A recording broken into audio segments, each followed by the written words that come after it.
Muy buenos días, mi nombre es Julián Cárdenas y en nombre de Protección les doy la bienvenida a este espacio tan especial que hemos dedicado para ustedes. Se llama La Voz de la Inversión, un streaming de mercados en el que hablaremos de distintos temas relevantes de la economía local e internacional y por supuesto de temas relevantes para la toma de decisiones de inversión y de los ahorros que ustedes tienen en protección. Bienvenidos.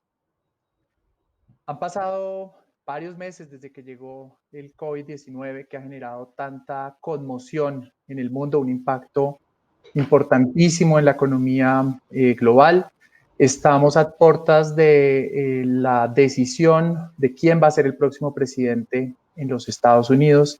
También estamos a la espera de temas tan relevantes como el Brexit. Y en América Latina, que ha tenido también un impacto muy particular por su intensidad en las materias primas. En el caso de Colombia, vemos señales de recuperación, pero con un poco de angustia porque estamos viendo que las cifras de coronavirus también van en aumento.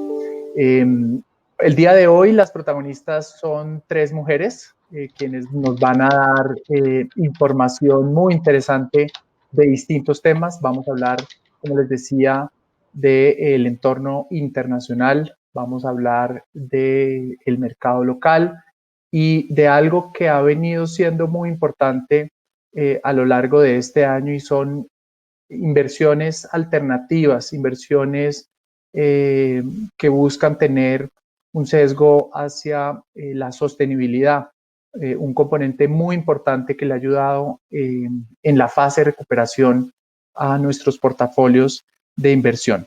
Recuerden que estamos en vivo desde protección.com/eventos y desde nuestra cuenta de Twitter de Protección. Muchísimas gracias por estar conectados. Recuerden que pueden enviarnos las preguntas o sus comentarios desde el chat que encuentran en la parte lateral derecha de la página de protección.com/eventos o directamente a través de Twitter con el numeral El Experto Dice o el numeral La Voz de la Inversión. Cuando inicié mi carrera como diseñadora de moda, creaba a partir de mis intereses estéticos y la nostalgia. Pero un día decidí participar en una iniciativa que cambió mi vida. Desde ahí, mis proyectos se enfocan en las necesidades de la mujer. Mi decisión fue generar proyectos que crearan conciencia a través de mi oficio, moda con propósito. Los logros de mi vida son fruto de buenas decisiones y para tomarlas conté con la ayuda de expertos. Lo mismo hago cuando se trata de inversión. Me asesoro con los que saben, me asesoro con Protección. Protección me acompaña para que aproveche las oportunidades que se generan en el mercado. Me ofrecen soluciones y asesoría que se ajustan a mis necesidades. Un experto en decisiones elige a un experto en inversiones. Protección, su próxima buena decisión. Le doy un cordial saludo a nuestras invitadas, a nuestras expertas el día de hoy y les agradezco mucho por acompañarnos. Tenemos conectadas a Catherine Rooney Vera, quien es directora de investigación y estrategia macroeconómica de Baltic Capital Markets. Catherine, bienvenida.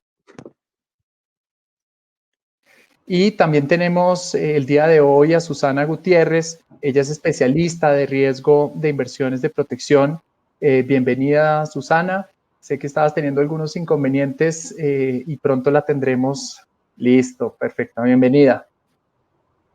Y también está con nosotros Liliana Mancera, quien es nuestra especialista del equipo de inversiones de protección. Liliana, gracias por acompañarnos también. Hola, Julián, ¿cómo estás? Muy bien, muchas gracias. Bueno, ahora sí entremos en materia. Terminamos el tercer trimestre con señales favorables. Justo hoy conocimos un dato extraordinariamente bueno de la economía de los Estados Unidos y hace unas semanas habíamos conocido también el más reciente reporte del Fondo Monetario Internacional que nos dio una buena noticia en el sentido que la expectativa de crecimiento o de contracción es menos mala de lo que se preveía en el mes de junio, con una contracción para la economía global de 4.4%. En este reporte también vimos sobre todo una mejora muy importante para la economía de los Estados Unidos. Se estaba estimando inicialmente una contracción de alrededor del 8% y esta casi que bajó a la mitad.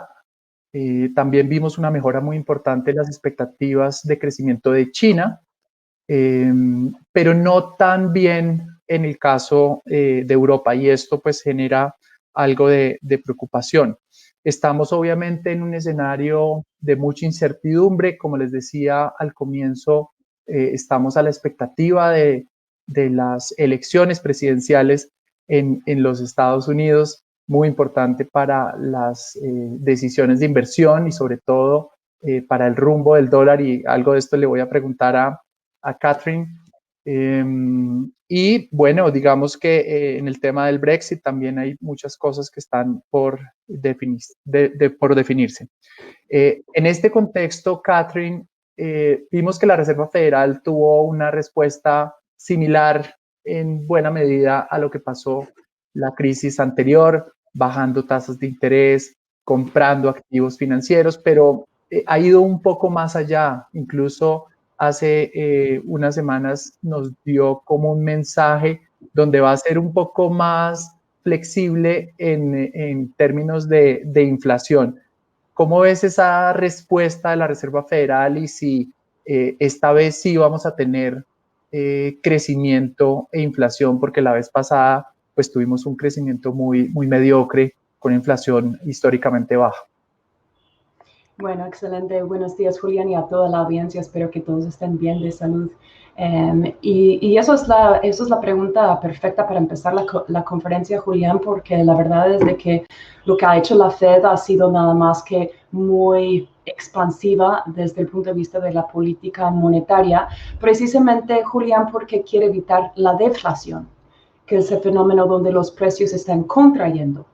Entonces, el riesgo, sobre todo cuando entremos en esta pandemia que colapsó y descarriló de manera muy agresiva la actividad económica y la economía no solo estadounidense, sino que global, pues la Fed se puso las pilas, ¿no? La Fed hizo algo mucho más agresivo de que lo había hecho hace 10 años atrás, con el colapso de Lehman Brothers, Bear Stearns y la crisis financiera que resultó de esos eventos. Hoy en día la Fed está comprando no solo tesoros y bonos hipotecarios, sino que está también comprando ETFs, fondos compuestos de bonos de renta fija. Están comprando bonos corporativos, tanto de calificación por arriba del grado de inversión y por debajo del grado de inversión. La Fed ha subido su balance a 8.5 trillones de dólares, que es aproximadamente 30% del PIB de los Estados Unidos. Y eso se compara, por ejemplo, con Europa, que está al doble. 60% del PIB de Europa está en el balance, activos comprados por el Banco Central Europeo. Y también para ponerlo en contexto, ¿no, Julián? Porque muchas veces uno escucha estos números y uno dice, bueno, suenan grandes, pero, hombre, ¿qué quiere decir? Entonces, la Fed está a 30% del PIB en su balance, Europa está a 60% y Japón está a 120%, por ahí, ¿sí? Y es más, la Fed cambió la meta. Antes era una meta fija en inflación de 2%, ¿sí? 2%, y llegamos arriba de 2%, y la idea siempre era de que van a ponerse menos acomodativo o accommodative o expansivo y van a empezar a subir tasas. No, cambiaron las reglas y ahora en lugar de una meta de 2%, la meta es ese 2% en promedio, ¿sí? Y también nos ha dado muy claramente de entender de que no va a mover tasas para el futuro cercano, 3 años. Y si uno ve las encuestas de los inversionistas institucionales, el consenso es que la Fed incluso va a esperar mucho más que eso, ¿sí? porque uno, no hay inflación en este momento en el sistema, y dos, porque sabemos que la Fed está dispuesta a ver tasas bastante por encima de la meta anterior de un 2% antes de empezar a subir la tasa. Entonces, el consenso es de que la Fed va a esperar unos 5 años. La tasa real, que es la tasa de Fed Funds menos inflación, es negativa.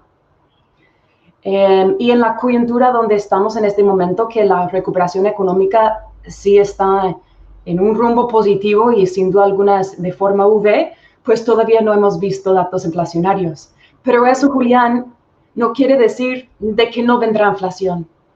Tenemos una combinación muy potente, tanto de estímulo fiscal, que acuérdense, estamos el 29 de octubre, en 10 meses, Estados Unidos ha cuadruplicado el déficit fiscal, cuadruplicado. Y la Fed ha doblado su balance. Mientras tanto, tenemos el mercado versátil, el S&P 500 a niveles récord altos, con unos datos que mencionaste al principio, Julián, que el dato del tercer trimestre de este año subió arriba de 33%. Es un récord expansión.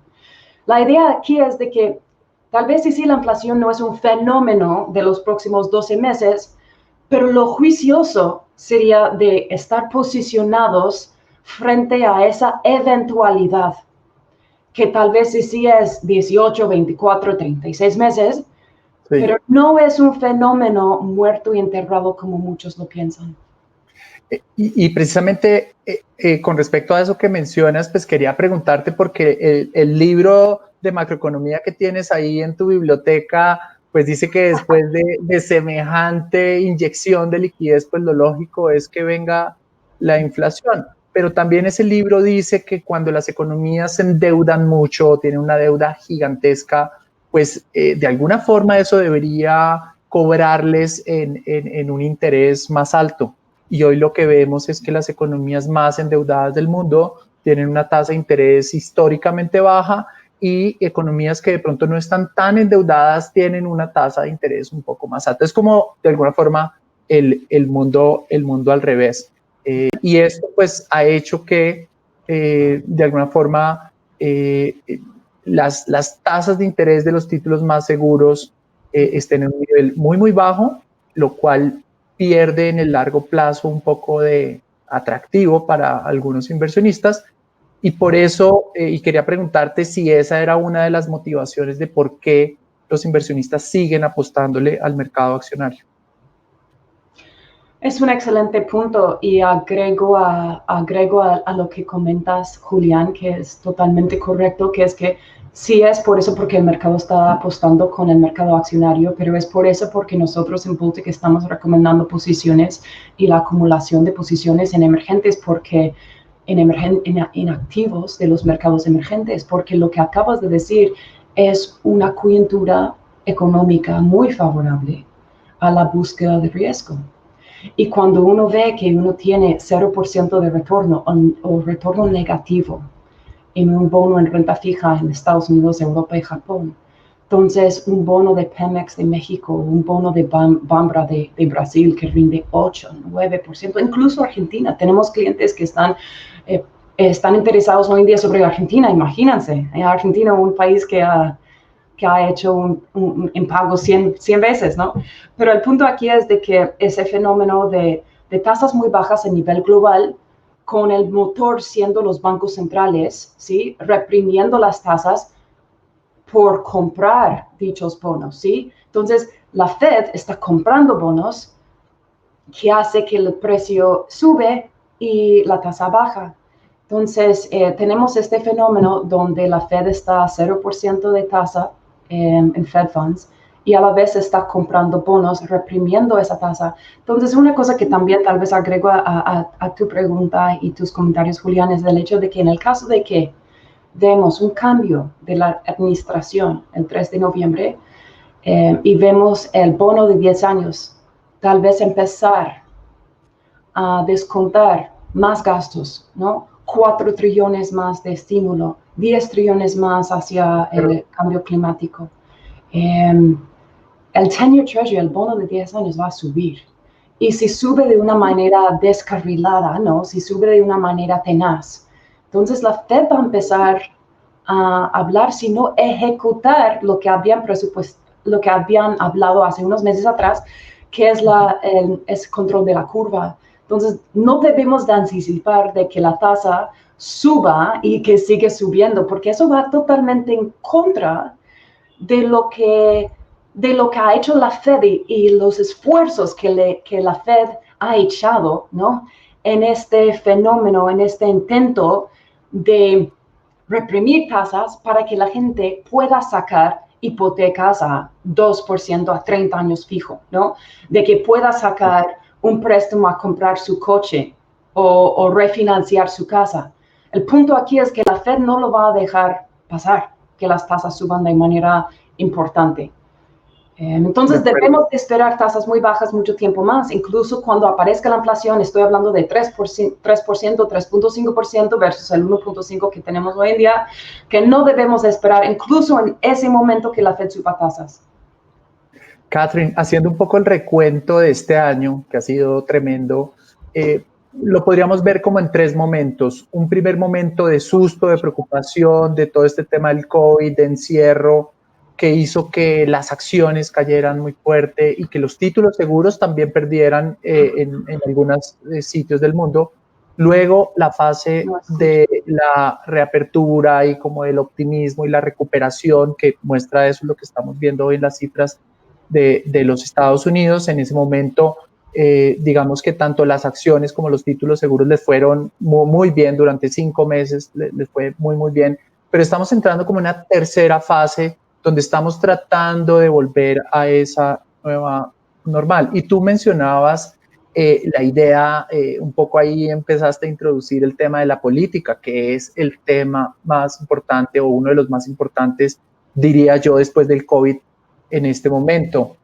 Cuéntanos un poco qué va a pasar con los Estados Unidos después del 3 de noviembre, si, como dicen las encuestas, gana Biden o si hay una sorpresa con un triunfo de Trump. ¿Cuál sería la reacción de las acciones, de los títulos seguros, del dólar en cada uno de los escenarios?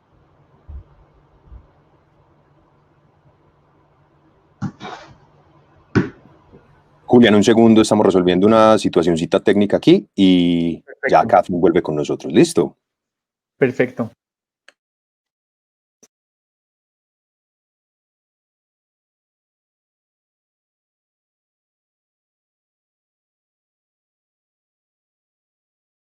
Porque obviamente es definitiva lo que pueda pasar en el mercado luego del 3 de noviembre. Como decía Catherine, un gobierno en manos de Biden lo que está diciendo es que va a gastar más. Vamos a ver un aumento mucho más importante del gasto fiscal y seguramente lo que deberíamos ver es una debilidad del dólar. También el presidente Biden habla de un aumento de los impuestos y también algunas mayores regulaciones y controles para algunos sectores.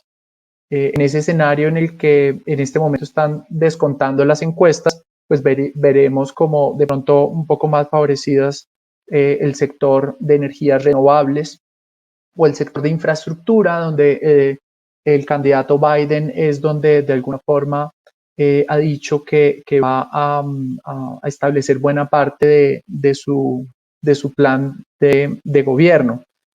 Y sectores afectados, pues lo que ha dicho desde ya, con ese tinte verde y de protección del medio ambiente y de energías renovables, pues un sector como el de petróleo y gas podría verse afectado. El sector financiero, por el lado de mayores impuestos y mayores regulaciones, como el sector de salud y tecnología. Catherine, qué bueno verte nuevamente. Creo que tú ibas como a comentar como qué sectores pueden verse favorecidos, cuáles se pueden ver afectados bajo un esquema de un triunfo de Biden o de un triunfo de Trump. Bueno, lo pegaste, Julián, esos son los sectores. Voy a agregar a lo que dijiste porque eso es mi opinión también. Yo pienso que infraestructura y materiales se van a beneficiar tal vez no solo de Biden, sino que de cualquier escenario que resulta siendo el ganador, porque estímulo fiscal viene. Yo creo que ambos lados lo desean y va a suceder. Estos mercados han bajado recientemente porque parece que no viene estímulo fiscal antes de la elección, que nunca esperábamos. Y si eso sucede, Juli, eso quiere decir de que no habrá estímulo fiscal o un tercer, cuarto ronda de estímulo fiscal, sino que hasta después del día de inauguración del siguiente presidente, que falta unos meses más, ¿no? Entonces, al mercado no le parece tan bien eso. Esa es una de las razones por qué ha bajado. La otra razón es que el mercado está descontando la posibilidad de que ganen los demócratas todo, ¿no? Y la plataforma de los demócratas tiene facetas, ¿no? Características desfavorables a ciertos sectores, que son los sectores que mencionaste. Tecnología grande, bancos grandes, compañías energéticas grandes, el sector del seguro de la salud, de compañías esas privadas también. Esos son 4 sectores que componen más del 60% del S&P 500. Así que vamos, esto es un tema que realmente no es político, es un tema que realmente pesa a los mercados. Bank of America hizo un análisis que me fascinó, que es que si los demócratas ganan, no solo es que gana Biden, sino que ganan el Senado también, un incremento en el impuesto corporativo que hoy en día, por esta administración, bajó a 21%, que hoy en día es competitiva, esa tasa va a subir a 28%. Y según el análisis de Bank of America, ese incremento de 7 puntos porcentuales al impuesto corporativo va a generar una desaceleración o va a quitar 9% de las utilidades del S&P 500, de las 500 compañías más grandes del S&P, ¿sí?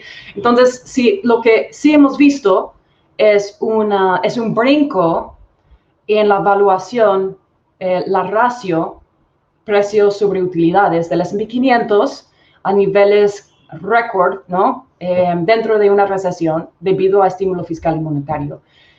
Y vemos un escenario cambiando en contra de esas compañías. Debemos de esperar que ese denominador esté repriced o que el mercado empiece a descontar menos utilidades, que eso dice que el numerador, que es precios, no corresponde. Entonces, hoy en día está demasiado alto, que implica un bajón, ¿sí? Entonces, esos sectores son claves. Pero yo voy a agregar un punto más, si me permiten, y ahí cierro mis comentarios, pero ese es de que debemos anticipar unos cambios hacia el sector tecnológico, quien gane, porque la verdad es de que ahora se ha puesto una postura de regulación de estos entes gigantescos, estos entes tecnológicos muy grandes, de ambos lados. Los republicanos los quieren regular y los demócratas los quieren regalar. No solo regalar, sino que a forzarles a pagar más impuestos. Eso viene. Lo único que yo recomiendo a nuestros clientes es lo siguiente. En el caso de que vemos lo que dicen una ola azul, que es que los demócratas lo ganan todo, y el mercado nos dé la oportunidad. No es cierto que pase, pero si pasa, vamos a estar recomendando compra, porque no es la política de Washington, D.C. que nos ha llevado a estas alturas dentro de una pandemia, sino que es la política monetaria, la Fed, que va a estar respaldando estos mercados. Esto es un view que nosotros en Bultec tenemos años hablando y es acertado. O sea, la historia recién nos dice que es así. Y en la ausencia de inflación no hay razón por cambiar el rumbo. Entonces pensamos que si los mercados bajan porque los demócratas, que sin duda alguna implica más regulación y más impuestos across the board, ¿no? Si los mercados bajan, es compra, porque la Fed no va a dejar, como hablamos antes, Julián, si la Fed no va a dejar que el 10-year Treasury, de la cual las tasas hipotecarias están basadas, ¿sí? no va a dejar que el 10-year Treasury suba mucho arriba de 1%, de igual manera la Fed no va a dejar que el S&P 500, los 401ks, los fondos de retiro de las personas, baje 15, 20%. Entonces es compras y baja, y pienso que lo que debemos estar anticipando es este estímulo fiscal que incluye un paquete de infraestructura, y los dos sectores que más se favorecen bajo ese escenario, Julián, son, como tú dijiste, industriales y materiales. De acuerdo, Catherine. Y digamos que precisamente con respecto al tema de la política, tú mencionabas, pareciera que bajo el escenario de que Biden gane, pues viene mayor gasto y probablemente mayores impuestos, pero digamos que en tiempos también nos parece importante decirle a nuestros clientes, pues no es que si gana Biden el 3 de noviembre es una señal ya para salir corriendo del mercado, porque pareciera que independientemente de quién gane las elecciones en los Estados Unidos, lo que viene es mayor gasto. En este momento los republicanos y los demócratas están de alguna forma discutiendo no si no hay plan o si hay, sino el tamaño del plan. Y en ambos casos es gigantesco. Yo creo que eso hay que tenerlo en cuenta. Y lo otro es que si bien Biden va a proponer pues unos cambios, depende mucho de la composición, como tú bien decías, de la Cámara de Representantes y del Senado, y de pronto en caso de, aquí voy a utilizar un término gringo, gridlock, es decir, que realmente queden, digamos, maniatados de alguna forma. Quería preguntarte, bajo un esquema de órdenes ejecutivas, ¿qué tanto podría o no hacer el presidente? Ok, eso es un excelente punto, y les voy a leer unos datos para no equivocarme de los datos, pero el Senado le favorece al Partido Demócrata, por ejemplo, porque ustedes sabrán que en el Senado los términos son de 6 años. ¿Sí? Entonces, es una rotación, no todo el mundo es electo al mismo mes, mismo año. Entonces, cada 4 años o cada 2 años en midterm elections, hay ciertos puestos que están por reelección y otros no. Este año, 2020, hay 23 puestos para reelección, del cual solo 12 son demócratas. Todo lo demás son republicanos, y las encuestas dan de que la verdad es de que es muy posible que los republicanos pierden mínimo 4 puestos. Y hoy en día la ventaja republicana es mínima, ¿no? Entonces, si ellos efectivamente pierden solo 4 puestos en el Senado, entonces pierden la mayoría. Yo pienso incluso, Julián, que lo veo tal vez más probable que gane el Senado de los demócratas que gane Biden, y pienso que Biden probablemente gana. Entonces, el tema de ola azul no es de que los demócratas van a ganarlo todo, sino que solo tienen que ganar unos cuantos puestos en el Senado para ganar la mayoría. Agrego un punto más que tal vez la audiencia no lo sabe, porque la verdad es de que yo no lo sabía, ¿no? Y yo que soy no solo norteamericana, sino que es mi trabajo, ¿no? Y eso es lo del filibuster. Tuve yo que investigar cómo es el tema de cambiar el filibuster. El filibuster es una regla del Senado, no es parte de la Constitución, es parte de las reglas que se pone el mismo Senado. Así que quiere decir de que el jefe del Senado, hoy en día Mitch McConnell, pero probablemente va a cambiar a Chuck Schumer, pueden cambiar las reglas. No hace falta un voto y ganar 60 votos. No. El Senate Majority Leader lo puede cambiar. Harry Reid lo cambió, ¿sí? Mitch McConnell lo cambió. Y ahora lo más probable es que Chuck Schumer lo va a cambiar. ¿Qué quiere decir esto? The filibuster lo que hace es de que para pasar la legislación necesitas 2/3 del Senado, ¿sí? 2/3 del Senado. Y si lo que tú dices, Julián, es muy cierto, la composición importa mucho, pero importa mucho más si nos quedamos con las reglas actuales, que es que el filibuster requiere que hay 60 votos. Si eliminan el filibuster para legislación normal, solo necesitan 51, una mayoría sencilla. Entonces, yo pienso que por eso es que el mercado también está bajando, porque se está internalizando de que Chuck Schumer no anda en broma. Kamala Harris no anda en broma. Estos señores han dicho explícitamente que todo está sobre la mesa y que el filibuster puede ser una víctima de esta ola azul, ¿sí? Eso es uno. Dos es de que han hablado de agregar 2 estados más a la Unión, Washington, D.C. y Puerto Rico, ambos son demócratas, para agregar 4 puestos más al Senado. Y la tercera cosa es de ampliar el número de puestos en la Corte Suprema. Todo esto está sobre la mesa. La vicepresidenta, si gana Kamala Harris, lo que ha dicho es de que ellos no van a olvidar de que los republicanos pasaron la jueza a la Corte Suprema anteayer, sí, que fue la jueza Amy Coney Barrett, ¿sí? Entonces, no debemos olvidar eso, porque eso es muy posible que pase. Y si eso pasa, vamos a estar, los mercados, la economía, vamos a estar vulnerables a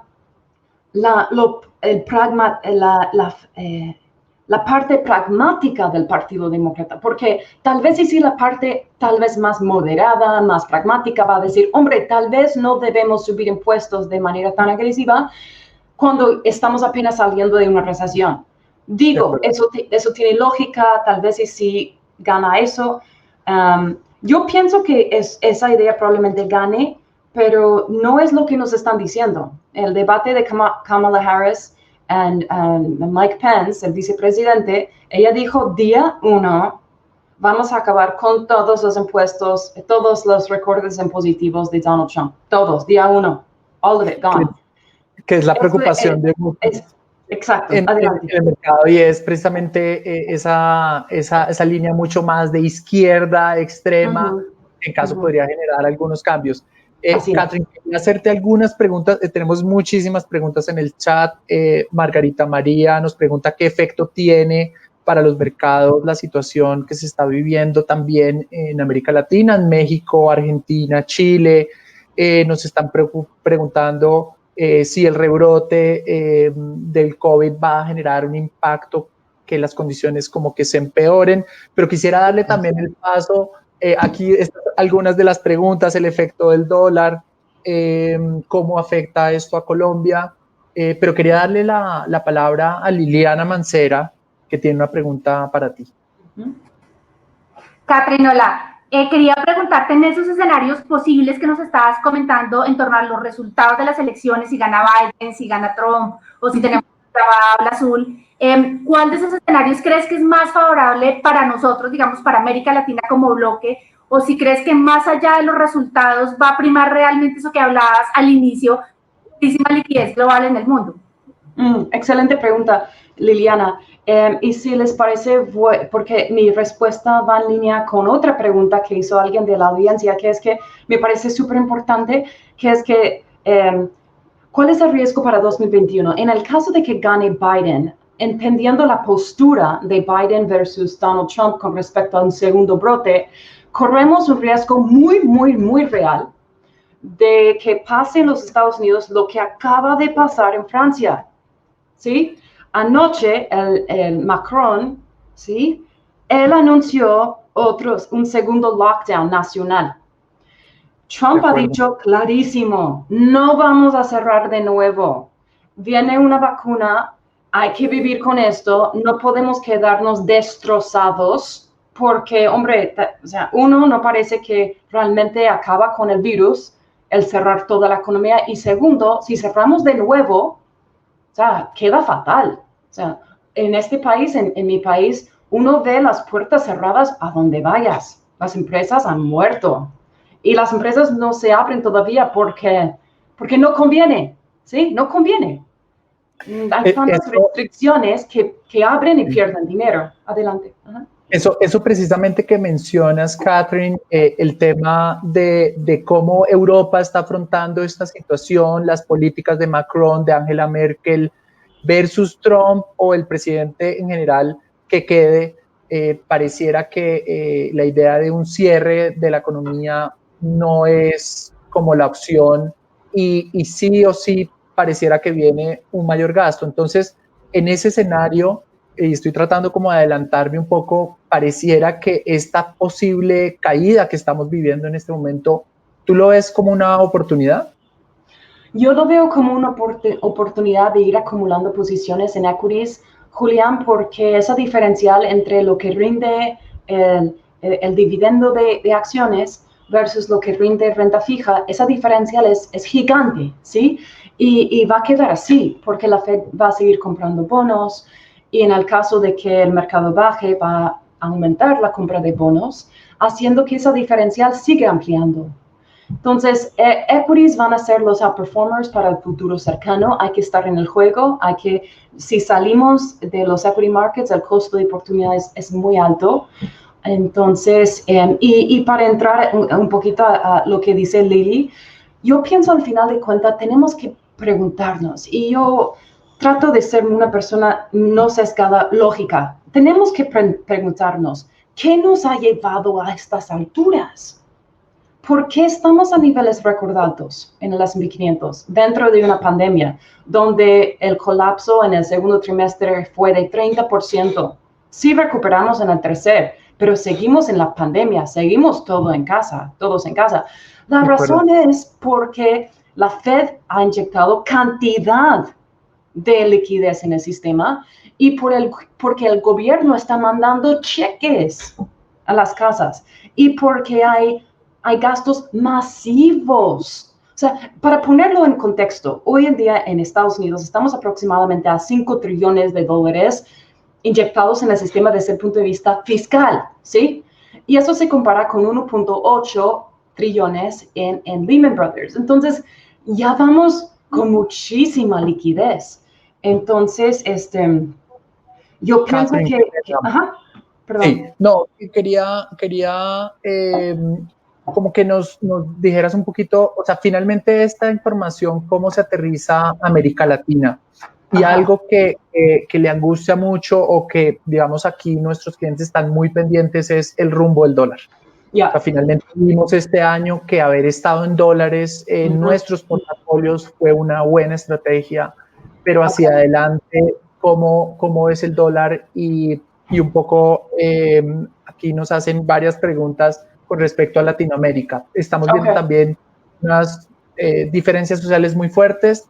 ¿Cómo finalmente esto se traduce en cambios para América Latina y si debemos apostarle el próximo año a estos países que se han afectado mucho en el 2020? Bueno, buena noticia para la audiencia. Yo pienso que los outperformers de 2021 van a ser los emergentes. La coyuntura es muy favorable para los emergentes. El dólar va a seguir una tendencia bajista, va a seguir depreciándose, sobre todo si tenemos unos demócratas que realmente hacen disparar la deuda y el déficit. El riesgo ahí es más adelante. Por lo pronto lo podemos absorber porque no hay inflación y la Fed no va a subir tasas por consecuencia, pero la combinación de una Fed a 0% de tasa, la combinación de un dólar depreciándose, la combinación de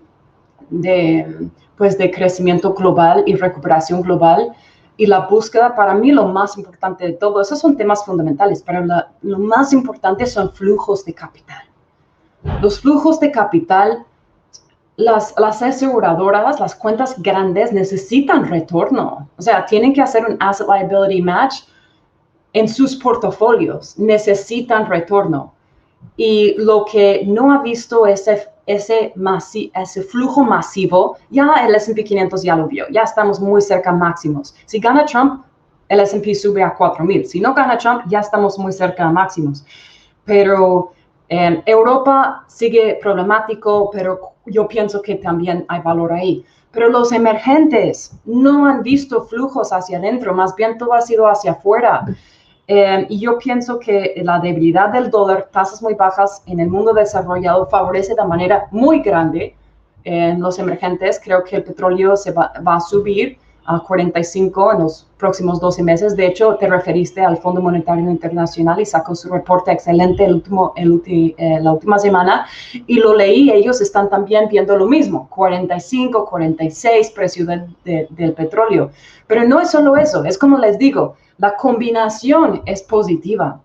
El riesgo aquí es que entremos en doble recesión. El riesgo es de que hay otros cierres económicos, porque si Estados Unidos cierra de nuevo, olvídenos de emergentes, porque lo que va a pasar es apreciación del dólar, activos de búsqueda de refugio, ¿no? Y va a ser risk off de nuevo.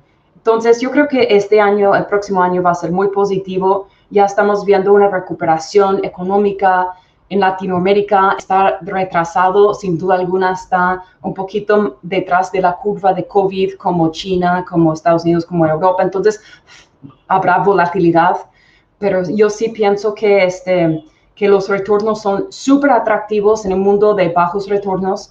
Y eso va a hacer que haya flujos hacia emergentes, hacia Latinoamérica. Yo personalmente estoy recomendando Latinoamérica como un lugar de inversión porque valor hay.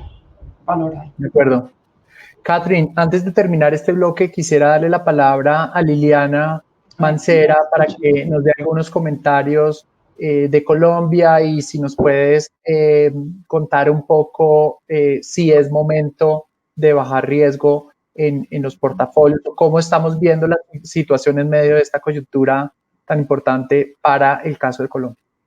Sí, Julián, pues precisamente le estaba haciendo esa pregunta a Catherine porque coincide realmente con lo que ella estaba diciendo. Creo que más allá de cuáles vayan a ser los resultados de las elecciones en los Estados Unidos y demás, definitivamente estamos en un entorno de amplísima liquidez global en el mundo.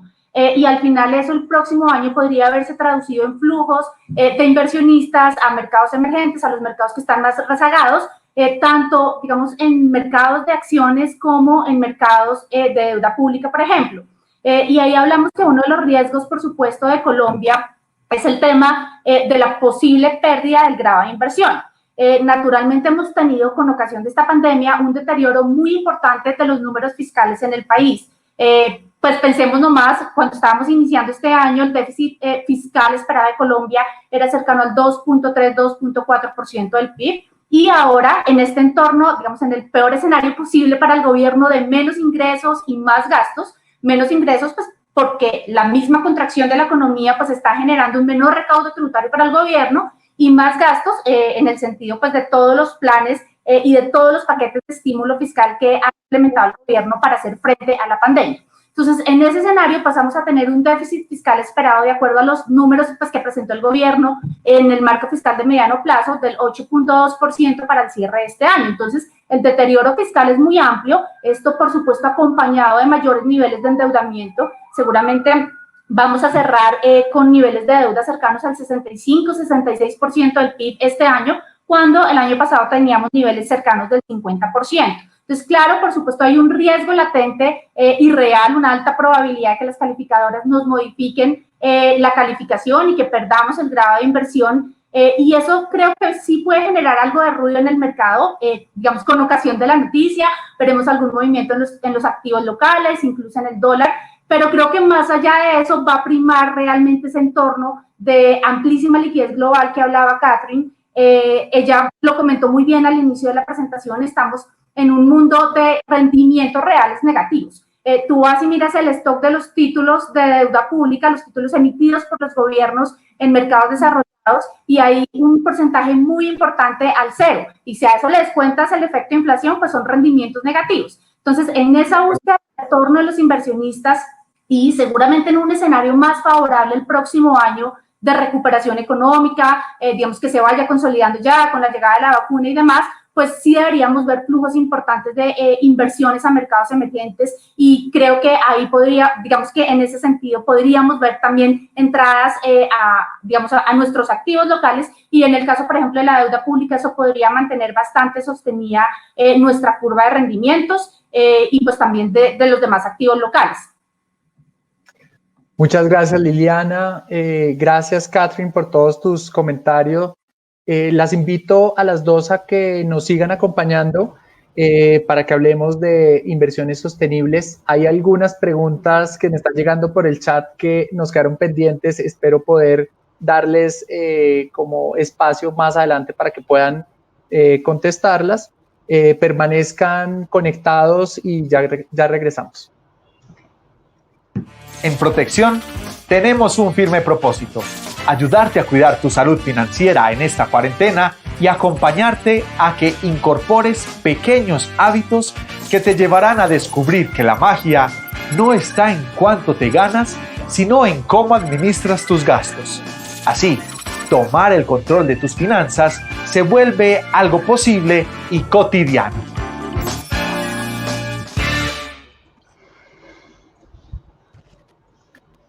Gracias por permanecer conectados. Quiero recordarles que pueden enviarnos sus comentarios y sus preguntas a través del chat que encuentran en la parte lateral derecha de la pantalla de la página de eventos de Protección, o a través de la cuenta de Twitter con el numeral El Experto Dice o el numeral La Voz de la Inversión.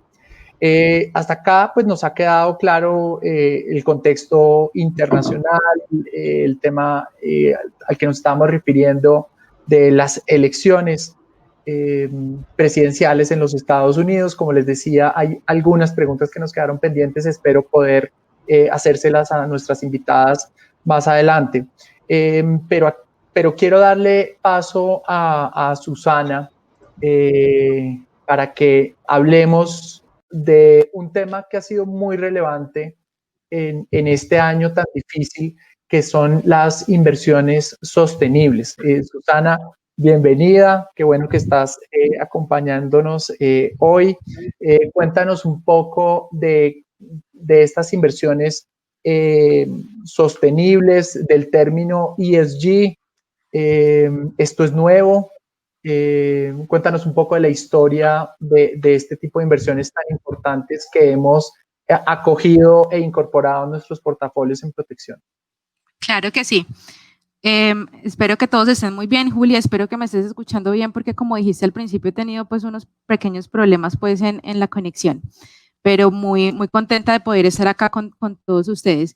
Juli, y con respecto a tu pregunta puntualmente de un poco la historia de todo este término de inversiones responsables, pues aunque ese término ha estado en la mente de todos recientemente y está de boca en boca, pues nos sorprenderíamos al saber puntualmente que esos primeros hitos se empezaron a dar en la época de 1970 aproximadamente, con el lanzamiento del fondo Pax World, el cual corresponde al primer fondo mutuo de inversión socialmente responsable en Estados Unidos, y precisamente ese concepto de inversión socialmente responsable es lo que hoy conocemos como inversión responsable actualmente.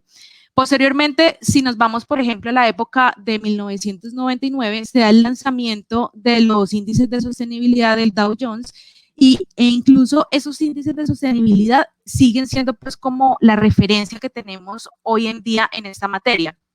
Y a partir de ese momento, pues toda la actividad relacionada con inversiones responsables ha crecido sustancialmente con el apoyo de muchas iniciativas. Por ejemplo, tenemos la de los principios de inversión responsable, que fue lanzada en el 2005, que incluso pues Protección fue la primera AFP en Colombia en adherirse. También tenemos el compromiso de los diferentes jugadores del mercado, que veíamos que todas estas prácticas iban a ser una condición incluso para permanecer en el largo plazo.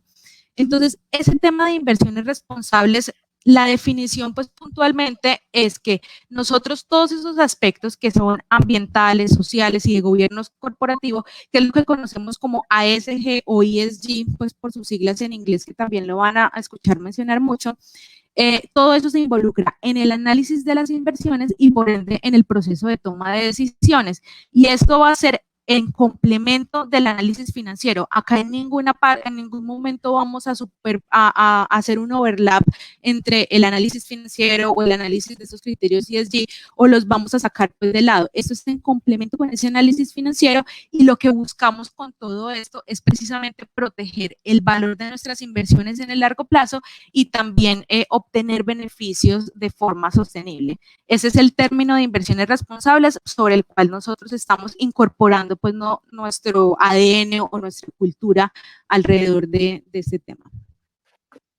Gracias, Susana. Quería aprovechar eso precisamente que estabas comentando de los flujos de inversión para preguntarle a Catherine cómo está viendo en general ese tema de los flujos en este momento para América Latina y en este tipo de inversiones como tan innovadoras e interesantes que pueden hacerle sentido a los portafolios de inversión de muchos inversionistas en el mundo.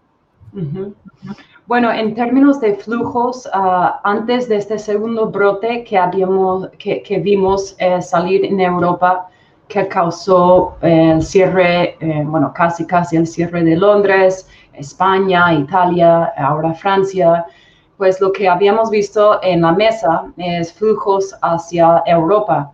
Y yo como lo veo, Julián, es una cascada donde empieza con Estados Unidos y cuando esos flujos o eso real money o dinero real, cuentas muy grandes, parece que ya maximizaron una región o una clase de activo pasa al siguiente. Y eso estaba pasando, maximizamos S&P 500 y después empezaron los flujos hacia Europa. Vimos ese segundo brote y salieron de nuevo. No hemos visto flujos gigantes todavía emergentes, pero sí algo.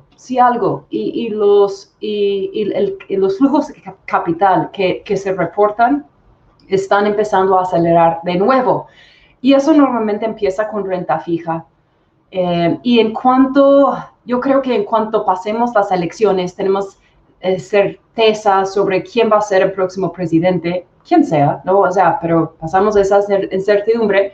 De acuerdo. Entonces habrá más interés en buscar alternativas. Sobre ESG y esas cosas, yo creo que desde el punto de vista de maximizar retornos, tal vez no es lo que uno escucha mucho, pero sí hay cuotas, hay porcentajes de los portafolios dedicados a esa área. Y entonces tenemos pues por lo menos una parte garantizada de los portafolios de estas cuentas grandes enfocadas porque pues socialmente es responsable y luce bien en las ruedas de prensa y tal. Entonces hay flujos dedicados hacia ESG sin duda alguna. Catherine, quería hacerte una pregunta que nos hace Víctor José. La volatilidad de estos días es una corrección. ¿Cuánto puede durar? ¿Qué pesa más? ¿El rebrote del COVID con sus cierres o de alguna forma las elecciones en los Estados Unidos? ¿Qué crees que es como más importante en este momento para los inversionistas? Yo como lo veo es que veo un rango. Muchas veces los clientes me preguntan hasta dónde puede llegar. Y yo lo que pienso es de que puede llegar cualquier corrección antes que la Fed empiece a intervenir de nuevo. Puede ser 15-20%. La confluencia de factores negativas y las incógnitas que tenemos hoy en día asustan al mercado. Entonces, hoy en día yo creo que es menos segundo brote porque la realidad de la situación es de que la mortalidad está bajando, ¿no? Entonces, ya se sabe un poco más cómo tratar los síntomas. Entonces, la mortalidad baja mientras que hay casos nuevos. Entonces, yo creo que lo que asusta más a los mercados es la posibilidad de otro cierre económico, porque eso realmente es fatal a la economía. Eso causa destrucción de la demanda agregada, destrucción de empresas, genera mucho desempleo estructural. Eso es tal vez el peor escenario de que un segundo brote, incluso con vacuna o sin vacuna, con una administración demócrata, deciden cerrarlo todo de nuevo. Eso para mí es tal vez es lo que están contemplando los mercados realmente en esta corrección. Yo pienso que si hay una contested election, que quiere decir de que no hay ganador fijo, claro, un resultado claro, el mercado va a bajar 10% más, mínimo. Si es una victoria clara, pues entonces será neutral en los mercados. Catherine, tú hablabas de flujos de emergentes y estos, entiendo, se han concentrado, como tú lo mencionabas, principalmente en activos de renta fija. Y quería preguntarle a Liliana cómo estos flujos de inversión han favorecido de alguna forma a la renta fija local. Sí, precisamente, muy bien, como lo comentaba Catherine, ahorita hemos visto en los últimos meses entradas de los inversionistas extranjeros en el caso de nuestros títulos de deuda pública. De hecho, los 2 últimos meses tuvimos bien importantes. En agosto, los extranjeros compraron cerca de 1.9 billones de pesos en títulos de deuda pública y en septiembre compraron cerca de 5.3 billones de pesos. Que es un monto pues muy relevante. Por supuesto, en septiembre también estuvo acompañado de esa nueva emisión que hizo el gobierno, sacó un nuevo título, digamos, con un nuevo vencimiento, es el vencimiento más largo que tenemos actualmente en la curva de TES, que es un título a 30 años. Y más o menos para ponerte como en contexto del monto demandado, el monto demandado en esa colocación fue el doble al monto que realmente colocó el gobierno. Entonces hubo una demanda muy importante, ahí los inversionistas extranjeros tuvieron y jugaron un papel muy importante. Ahorita en octubre los flujos se han visto un poco más contenidos, pero pues digamos que en medio de este escenario de mayor volatilidad y de aversión al riesgo que hemos tenido en este último mes. Pero sí hemos empezado a ver un cambio en la tendencia en esas entradas de inversionistas extranjeros en búsqueda de retorno y pues apostándole también un poco a los activos emergentes. Perfecto, gracias. Quisiera volver con Susana para preguntarle del tema de ESG y cómo de alguna forma ha sido el proceso en protección. Ahora que todo el mundo está hablando de estas inversiones responsables, cuéntanos un poco cómo ha sido el proceso y un poco de historia de los últimos 5 años en protección. Claro que sí. Juli, pero primero quisiera como comentar algo y de acuerdo también en línea con lo que estaba diciendo Catherine al final, y es que nosotros como inversionistas institucionales pues tenemos algunas razones por las cuales es importante tener todo este tema de inversiones responsables en la agenda. Y es que realmente nosotros buscamos analizar esos aspectos precisamente que pueden impactar el valor de una inversión y que no considerarlos puede ser que estemos ignorando riesgos relevantes. Y un ejemplo sencillo de eso para que la audiencia lo entienda un poco es, por ejemplo, una empresa que no haga una adecuada prevención de incidentes y accidentes laborales, por ejemplo, y se puede ver expuesta a un incremento en el costo derivado de sanciones, de multas, entre otras cosas, lo cual finalmente va a impactar su reputación y los clientes puede ser que no quieran hacer o tener relaciones de largo plazo con esa empresa. Ahora, puede ser que se estén preguntando, pues, ¿por qué los inversionistas institucionales nos importaría ese tipo de cosas? Y es porque nosotros podemos tener el interés de invertir en esa empresa y obviamente pues la rentabilidad se puede ver afectada en el momento en que disminuyan sus ingresos, aumenten sus costos, disminuya su utilidad y pues todo esto va a impactar pues la rentabilidad que yo estoy esperando de ese tipo de inversiones. Entonces con esta inversión responsable o con este proceso lo que nosotros buscamos es identificar puntualmente riesgos y controles que se escapan de ese análisis financiero y con esto estaríamos apoyando al rendimiento ajustado a largo plazo.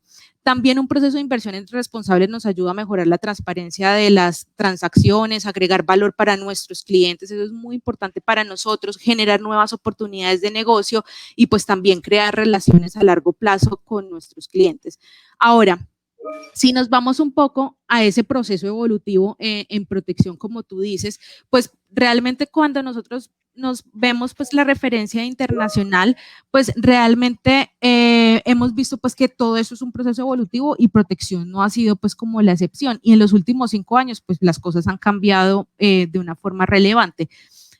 Parándonos, por ejemplo, en el 2014, pues en protección nosotros ya hablábamos de un tema que es exclusiones, es decir que no apoyábamos desde la selección de oportunidades de inversión sectores que considerábamos que no estaban en línea con nuestros valores corporativos y por eso en este tema es muy común escuchar, por ejemplo, que no se apoya temas como el tabaco, armamento y municiones, pornografía, minería de carbón, en cierta parte juegos de azar, todas esas cosas irían contra los valores corporativos que nosotros hemos definido. Sin embargo, empezamos a entender mucho más y empezamos a capacitarnos, a explorar muchas más ideas e iniciativas con respecto a estas inversiones responsables y nos dimos cuenta que pueden haber otros enfoques que nos ayuden a generar valor y adicionalmente a generar un mayor impacto. Y eso en ese momento estamos hablando, le damos la bienvenida a lo que llamamos la integración de esos criterios ASG, ambientales, sociales y de gobierno corporativo, de forma explícita y sistemática en nuestros procesos de inversión. Entonces, ¿qué implica todo eso? Que realmente nosotros, cada vez que vamos a analizar una oportunidad de inversión, pues vamos a tener en cuenta esos tipos de aspectos precisamente para poder reflejar el riesgo ajustado al retorno que estamos esperando de esa inversión. Ahora, también en una última parte y como un último enfoque, podríamos tener como todo el tema de inversiones temáticas de impacto o incluso esos activos o esos vehículos con atributos de sostenibilidad que nos permiten de cierta forma materializar como todo ese ADN o la cultura que estamos construyendo. Ahí es cuando nosotros, por ejemplo, participamos en una emisión de bonos verdes, emisión de bonos sociales, emisión de bonos sostenibles, también fondos temáticos, todo ese tipo de iniciativas pues nos ayudan también a materializar todo ese tema de inversiones responsables. Y ahí me da pie pues para comentar pues un hito importante en protección que fue todo ese tema de transformación de portafolios que comenzamos a hacer de algunos de nuestros portafolios voluntarios, en donde hoy en día ya están compuestos con vehículos que tienen etiquetas ESG, lo cual pues permite materializar la convicción que tenemos frente a este tema. Y pues realmente todo eso, ¿a qué nos ha llevado? A que más o menos nuestras inversiones con ese tinte de sostenibilidad, pues sean más de $500 millones de pesos puntualmente. Y eso no quiere decir que todas las otras oportunidades de inversión que nosotros tenemos dentro de nuestros portafolios pues no sean también analizados bajo la lupa de inversión sostenible. Entonces, de esta forma es que nosotros hemos hecho y vivido, digamos que ese proceso evolutivo en protección. Muchas gracias, Susana. Quiero darle la palabra a Catherine, que tiene una pregunta para Liliana. Adelante. Julián, un momento, estamos reingresando a Kate, que tuvo que salir un segundo. Perfecto, perfecto. Quiero seguir de pronto con Susana. Digamos que entendemos que este tema de sostenibilidad pues va más allá de querer salvar el Amazonas o de querer salvar al oso panda. Y tiene que ver con un cambio en la mentalidad de los consumidores, de las compañías, de los inversionistas institucionales y finalmente de los gobiernos. Esto es una conexión, digamos, muy fuerte entre todos estos actores. No sé si nos puedes dar como algunos ejemplos concretos de lo que hemos hecho en protección, si nos puedes hablar de pronto de algunos ejemplos de casos concretos de cómo hemos avanzado en protección y finalmente cómo estamos incorporando esto, no solo porque estamos convencidos que es el futuro, sino porque a la larga puede darle un mayor beneficio a la diversificación de nuestros portafolios. Claro que sí. Ahí quisiera como para dar un poco de contexto, pues si nosotros empezamos a mirarlo tal vez dentro de los 3 diferentes enfoques, ambiental, social y de gobierno corporativo, pues finalmente nosotros evaluamos cosas pues muy particulares a cada uno de esos aspectos. Entonces, por ejemplo, si nos vamos al ámbito ambiental, nosotros ahí generalmente lo que validamos son temas de gestión de recursos naturales, cambio climático, que eso es un tema que está como prioritario en la agenda de la mayoría de inversionistas institucionales, el agotamiento de recursos naturales, gestión de residuos, todo este tipo de cosas son las que nosotros analizamos cuando estamos frente a una inversión. Pero entonces, ¿qué buscamos con todo eso? Pues nosotros buscamos evitar o minimizar más bien los pasivos medioambientales que tenemos. Por ejemplo, cuando una petrolera tiene que resarcir daños y perjuicios causados por una acción puntual frente al medio ambiente. Entonces, acá imaginémonos, por ejemplo, derrames de petróleo sobre ríos. Pues esto es un tema que es bastante común. Y hay un caso famoso, por ejemplo, es en Estados Unidos, y fue uno de los hitos que permitió pues como todo este tema de desarrollo de inversiones sostenibles, y fue el caso de Exxon, en donde hubo un vertimiento de aproximadamente 37.000 toneladas de hidrocarburo en Alaska, y la compañía debió pagar $5.000 millones de dólares para resarcir pues como los daños causados por el derrame. Pero lo grave de todo eso, Juli, es que, por ejemplo, no solamente se vio afectada pues la compañía porque tuvo una multa, sino que también las empresas que vivían del turismo, de la pesca, de deportes recreativos en esa sección puntual. Entonces, ahí se empiezan a sumar pues todos estos daños que pueden llegar a ser incuantificables. O podemos hablar también de las empresas que emiten mucho CO2 y que tienen que pagar impuesto al carbono. Pues acá en Colombia nosotros tenemos ese impuesto al carbono y depende pues como de la emisión de las toneladas de CO2 que te van a cobrar pues ese tipo de aspectos. Entonces también podemos tener riesgos de transición, por ejemplo cuando las compañías puntualmente de energía térmica producen a través de la quema de carbón y llegan regulaciones como las de Chile en donde dicen, ve, a partir del 2030 se tiene que transformar pues toda la capacidad instalada que dependa de esa quema de carbón y tener pues como otro tipo de generación. Todo esto pues va a impactar pues las inversiones que nosotros tenemos acá. Sí, Juli, si me permites, también quisiera tocar el tema social y de gobierno corporativo, porque ese también es un tema bastante importante. En el tema social, pues si uno lo podría mirar como de los tres aspectos, empleados, clientes y comunidad.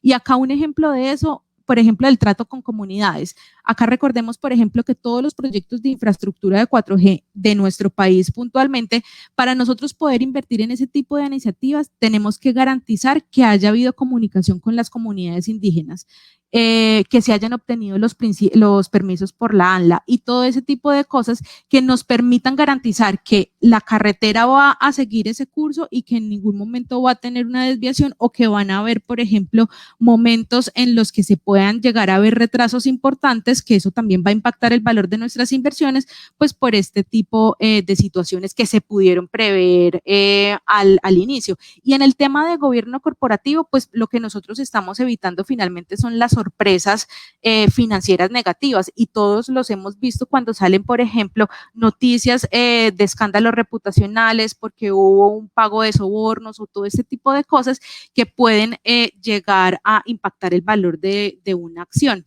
Si nosotros vemos como estadísticas, pues puntualmente para terminar este punto, y es que, por ejemplo, el 48% de una encuesta puntualmente dijo que el tema de gobierno corporativo siempre o casi siempre afectan el precio de una acción. Lo mismo pasaría para el tema de medio ambiente y de criterios sociales, en donde los encuestados dijeron que el 20% y el 17% consideran que eso puede llegar a pasar.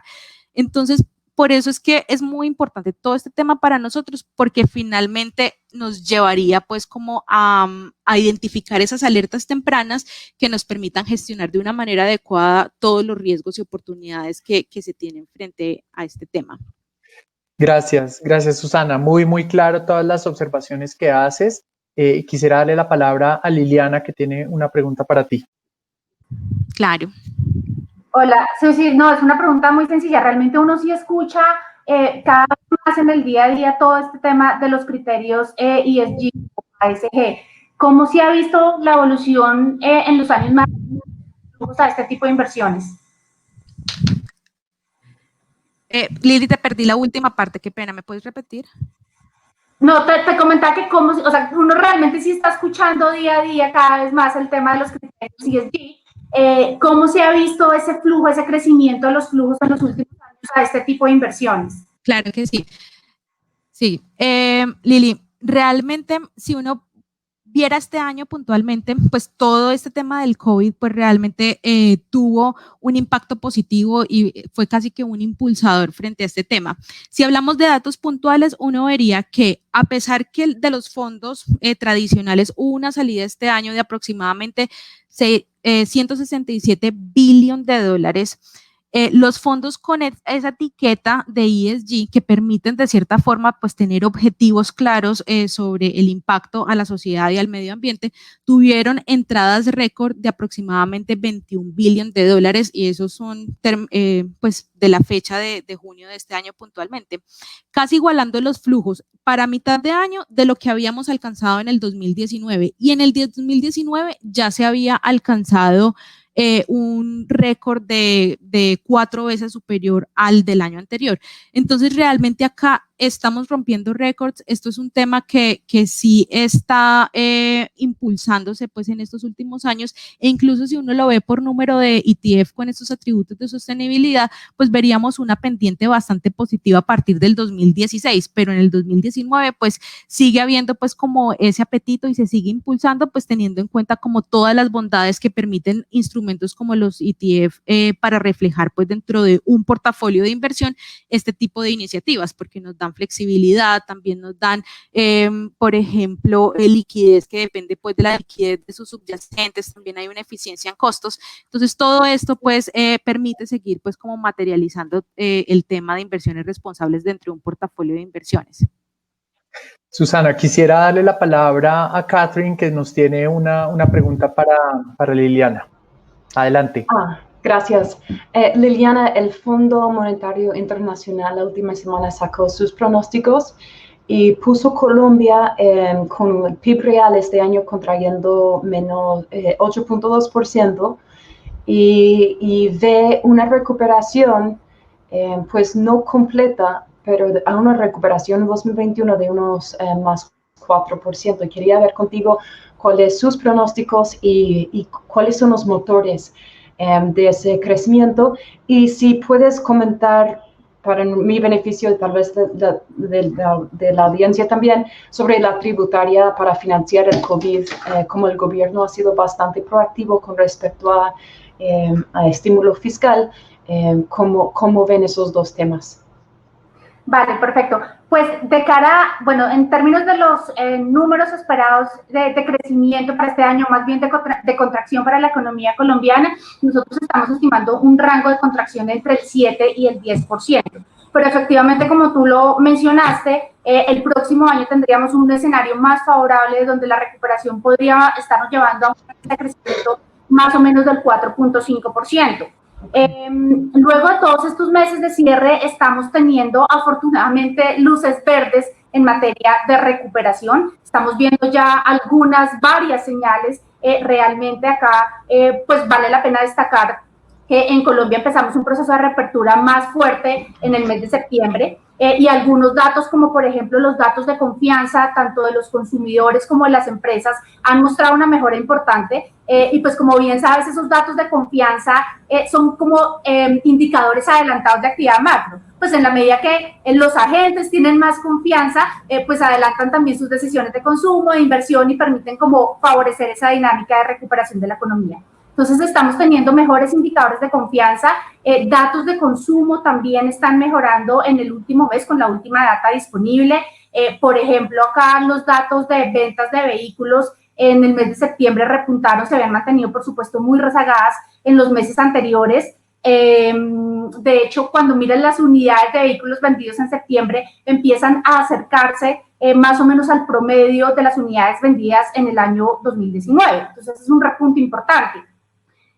También tuvimos datos muy buenos de ventas de vivienda en el mes pasado, y acá creo que las medidas que ha implementado el gobierno han jugado un papel muy relevante. El gobierno ha implementado subsidios para la compra de vivienda, tanto de interés social como viviendas pues, que no son de interés social. Adicionalmente, tenemos otros datos, por ejemplo, ha repuntado también la demanda de combustible. Se han recuperado, han empezado a recuperarse la entrada de remesas en el país, y por supuesto cuando tienes un mayor flujo de remesas y adicionalmente con estos niveles de tasa de cambio, pues al final eso es también un mayor ingreso disponible para los hogares, y eso pues posiblemente se vea beneficiado en materia de consumo. Y por otro lado, también con los últimos datos disponibles hemos evidenciado una recuperación del mercado laboral, pues realmente el mercado laboral hacia adelante es uno de los mayores retos en materia de política económica. Definitivamente el golpe en Colombia ha sido muy fuerte, nuestra tasa de desempleo prácticamente se dobló. Con el último dato tuvimos una mejora más o menos de 3 puntos, pero acá paradójicamente esa mejora estuvo explicada en gran parte por lo que siempre hablamos que es una de las grandes debilidades de nuestro mercado laboral en Colombia, que es el alto nivel de informalidad.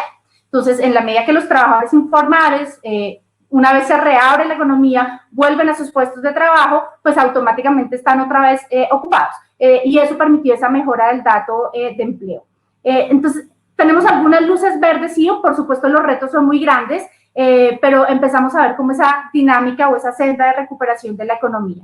Y en materia de la reforma tributaria, que creo que era la otra pregunta, por supuesto, ese es un gran reto que tiene el gobierno para el próximo año. Posiblemente el gobierno esté presentando la reforma tributaria hacia el segundo trimestre, posiblemente del próximo año, y las calificadoras, por supuesto, tienen los ojos encima de qué presenta el gobierno y pues qué logra pasar en el Congreso.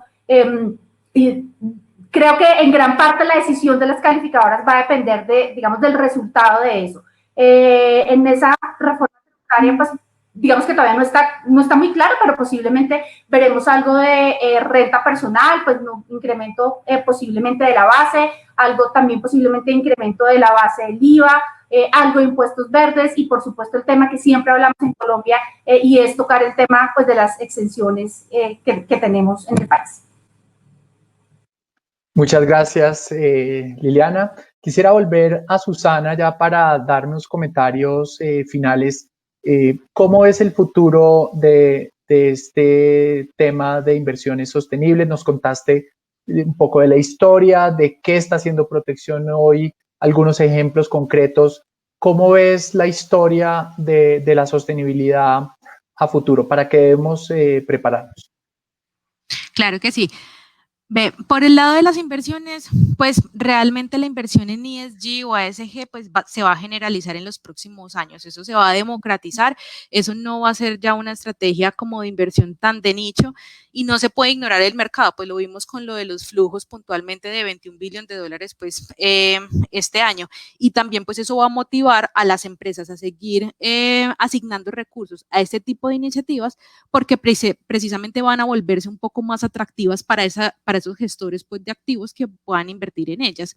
También quisiera dar un dato interesante y es que, por ejemplo, los fondos con sello de sostenibilidad, según un estudio que se hizo en Europa, podrían llegar a representar el 57% del total de activos bajo gestión de los vehículos de inversión en Europa y eso solamente en 5 años. Realmente es un dato bastante relevante que podríamos llegar a estar esperando.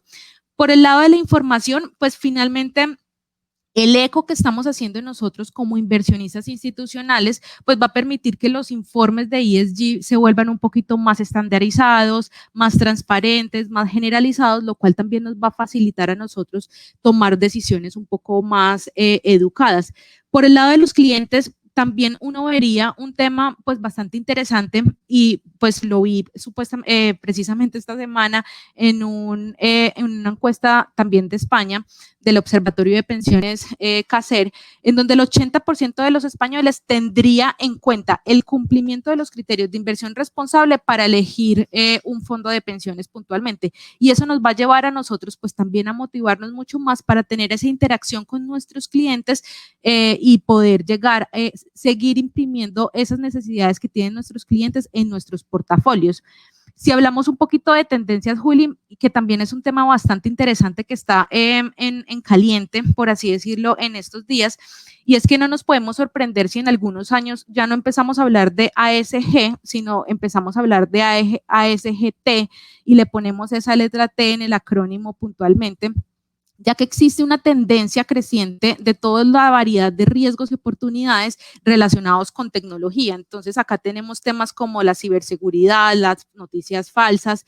Toda esta pandemia, pues, ha acelerado de forma interesante o, pues, más bien desagradable los ciberataques puntualmente, los inversionistas, nosotros acá tendríamos que tener una capa adicional para validar, y es que tanto las empresas están preparadas para enfrentar ese tipo de realidad, y pues a medida que toda la vida se vuelve un poco más digital, pues la protección de la data y de los activos va a ser muchísimo más relevante.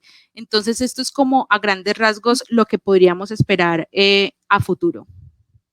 Perfecto, Susana, muchas gracias por tus comentarios. Quisiera hacer un cierre con algunas de las conclusiones más importantes y me corriges si tomé mal nota de lo que estabas comentando. Lo primero, consideraciones ESG como eje central de todo el proceso de inversión. Casi que podríamos decir que ESG es la nueva normal en el mundo y va a seguir avanzando con todos estos temas y ojalá de pronto otras letras dentro de la sigla que estabas comentando. Y para nosotros, digamos que es una visión de largo plazo en la que hemos trabajado desde hace mucho tiempo, que le hemos puesto mucho empeño, donde los equipos que trabajan en este tipo de temas son cada vez más grandes, más robustos, más especializados.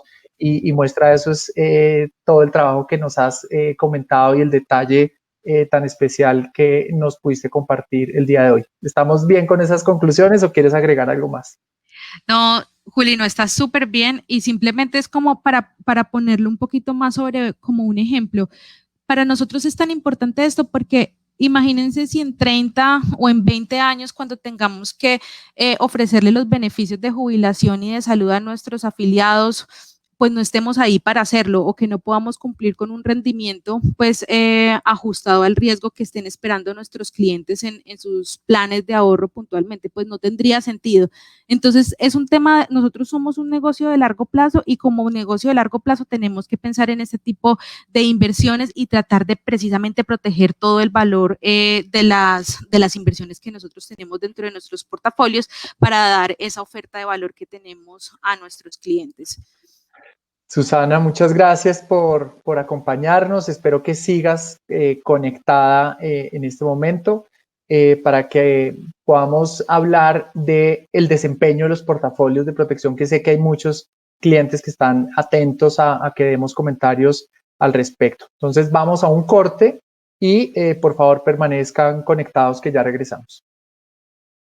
En Protección, vivir la vida desde hoy es anticiparnos, más ahora cuando el mundo vive un gran cambio del que todos somos parte y del cual nos debemos hacer responsables. Queremos soñar e ilusionarnos con un mundo sostenible en el que seamos conscientes de cuidar los recursos, de empoderar el talento humano, generar desarrollo con las comunidades y fortalecer la institucionalidad para cumplir los sueños de muchas personas, donde seamos responsables de lo que consumimos y lo que invertimos para asegurar un mejor futuro. Cuando nos unimos pensando en el futuro, hacemos que lo bueno pase. Protección, la vida desde hoy. Hola, ¿cómo están? De regreso nuevamente. Quisiera hablar con Liliana y preguntarle cómo en medio de esta pandemia pues, se han comportado nuestros portafolios. Cuéntanos un poco del balance de las inversiones este año. Vale, Julián, a ver, yo creo que vale la pena empezar contándoles que en medio de un año pues realmente tan complejo en materia de los mercados, con tanta volatilidad y en materia, por supuesto, macroeconómica, los portafolios han tenido un desempeño favorable. Ha destacado pues de manera muy importante el desempeño que han tenido los portafolios, por ejemplo, de renta fija. Acá, por supuesto, el gran estímulo o el gran catalizador del desempeño que han tenido este tipo de portafolios ha sido ese ciclo de reducción de tasas que hemos tenido por parte del Banco de la República. Entonces, recordemos que en medio de esta situación, el Banco de la República ha bajado 250 puntos básicos la tasa de interés este año. Arrancamos el año con una tasa de política monetaria del 4.25, hoy en día estamos con una tasa del 1.75, que es la tasa pues mínima histórica de política monetaria para Colombia. Y por supuesto ese ciclo de movimiento de tasas, de reducción de tasas por parte del Banco de la República ha favorecido de manera muy importante los portafolios que invierten en este tipo de activos, en activos de renta fija. Con esto, y para ponerte un ejemplo, un portafolio como uno que administramos en Protección, que se llama el portafolio de renta fija a corto plazo, ha tenido en el año corrido una rentabilidad cercana al 9.7, 9.8% efectiva anual. Ya cuando pasamos a mirar, por ejemplo, otros portafolios, y acá quiero referirme particularmente a los portafolios balanceados, que, como su nombre lo indican, y nuestros clientes seguramente los conocen muy bien, son los portafolios que tienen estrategias diversificadas en su interior, invierten en diferentes tipos de activos, entonces incluyen, por ejemplo, activos de renta fija, de renta variable local, de renta variable internacional, exposición a dólar y demás. Y la buena noticia es que en medio de este año tan complejo como lo estábamos hablando, pues los portafolios han tenido una recuperación bien importante luego de esas caídas también pues muy fuertes que vimos en los meses más álgidos de la crisis, más o menos hacia la tercera semana de marzo. Y si me permites, para poderles mostrar un poco lo que estoy hablando, me gustaría compartirles esta gráfica.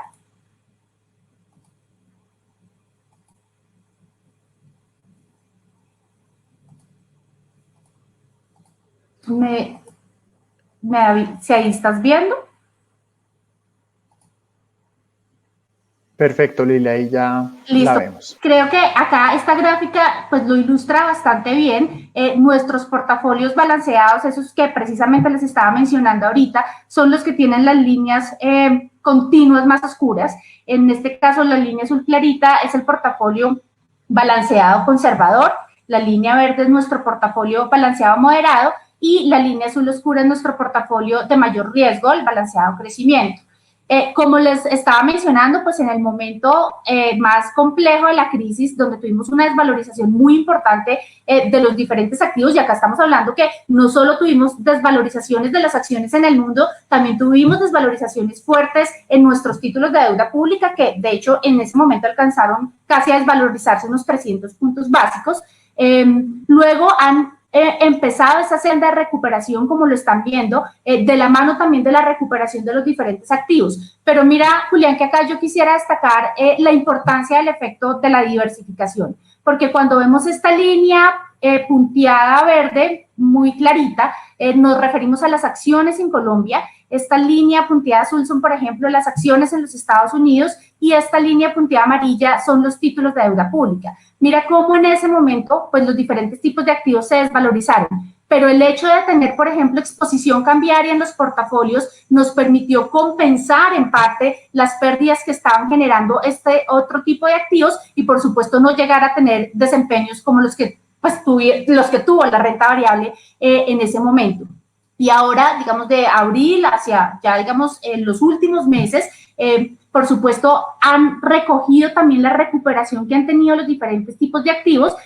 Acá vemos cómo se han recuperado, por ejemplo, las acciones en los Estados Unidos, cómo se ha recuperado también la renta fija local. Hemos tenido también una recuperación de la renta variable local, pero más rezagada, y esto lo explicaba muy bien Catherine al inicio de la presentación, como algunos mercados pues este año han estado mucho más rezagados, particularmente los emergentes versus el desempeño de otros mercados de renta variable en el mundo. Pero acá lo que te decía, creo que el mensaje más importante es esa importancia, y es el llamado que siempre le hacemos a los clientes de mantenerse pues diversificados en los portafolios, porque eso nos permite precisamente que en momentos de mucha volatilidad, cuando caen unos activos, el desempeño de otros pues pueda compensar esas pérdidas.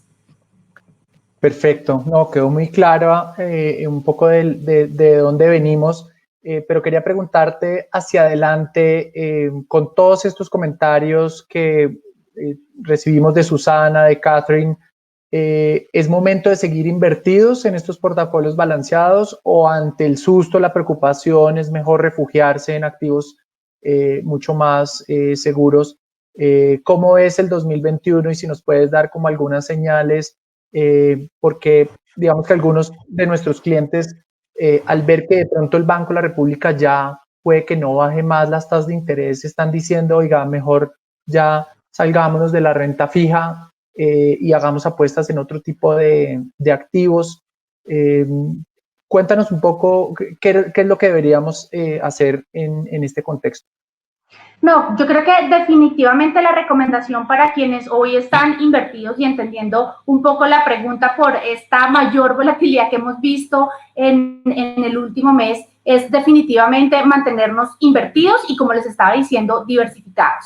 Y ya otras crisis en el pasado pues nos lo han enseñado, pero creo que esa es la gran realmente como la gran enseñanza de esta crisis que vimos en los meses de marzo, y es como el hecho de, por ejemplo, si en ese momento nos hubiéramos asustado mucho con la caída que tuvieron los activos y hubiéramos liquidado y habernos refugiado, como tú lo dijiste, si en este momento de pronto vale la pena más liquidar, salirme de la inversión, refugiarme, pues como en ese momento quienes tomaron esa decisión se perdieron la oportunidad de capturar la recuperación que han tenido los diferentes activos. Y creo que esa es como la gran enseñanza o que nos reforzó realmente esta crisis. Yo diría que el mensaje es siempre mantenernos muy enfocados en nuestro objetivo de inversión.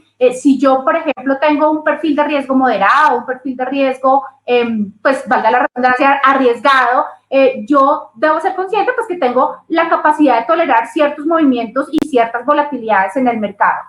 Y de pronto no dejarnos llevar por las noticias o por la volatilidad del momento, sino mantenernos como enfocados en ese horizonte de inversión, mantenernos invertidos y tranquilos, de acuerdo, por supuesto, a nuestro perfil de riesgo. Porque pues mal haría yo, y un poco uniendo la pregunta que nos estás haciendo, en recomendar, por ejemplo, para un inversionista muy conservador, de cara a que efectivamente vamos a tener un entorno de tasas mucho más bajas el próximo año, decirle, no, realmente como las tasas van a estar muy bajas, pues inviertan acciones.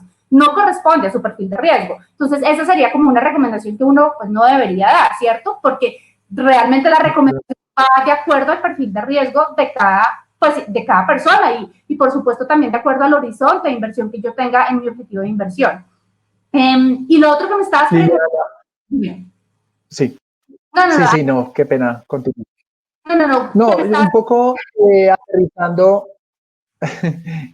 aterrizando lo que nos decía Catherine, donde decía, mire, ahí al parecer 2021 va a ser de oportunidades para los mercados emergentes. Aquí recojo algunas de las preguntas de nuestros clientes. Sonia, por ejemplo, nos pregunta, para hacer esas inversiones extranjeras en bonos públicos, ¿tienen un portafolio específico o cómo se hace?